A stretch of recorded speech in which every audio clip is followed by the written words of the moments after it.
మన సరుకేంది, కసితో బతికాను, ఏం నేర్చుకున్నా అందరికంటే బాగా నేర్చుకున్నాను, ఏ పని చేసినా అందరికంటే బాగా చేస్తా, ఊడ్చే పని చేసినా అందరికంటే బాగా వస్తా, చదివిన అందరికంటే బాగా చదువుతా, ఏదైనా ఆట ఆడినా అందరికంటే బాగా ఆడతా. అది నాది. ఇంకొక చిన్న ఎగ్జాంపుల్ ఏంటంటే, నా లైఫ్లో మేము బెంగళూరులో ఉన్నప్పుడు, నేను బై బర్త్ పేదోడిని కాదు, నిజంగా చెప్పండి. మా ఫాదర్ జాబ్ చేస్తున్నారు, అంతా బాగానే ఉన్నారు.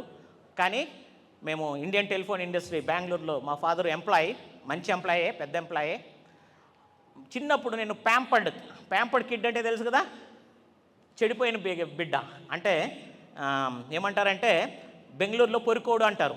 పొరుకోడు అంటే ఎవరు మాట వినడని, గోళీలు ఆడతాడని, సీట్ ప్యాక్లు ఆడతాడని, రూట్లు తిరుగుతాడని అని అర్థం.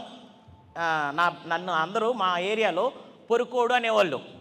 అంటే నేను నిజంగానే గోళీలు బాగా ఆడతాను, బాగా ఆడతాను, అందరిని కొడతాను, కొట్టించుకుంటాను. అందుకని నన్ను ఎవరు ఇండ్లకి రానివ్వరు, చెడ్డోడని.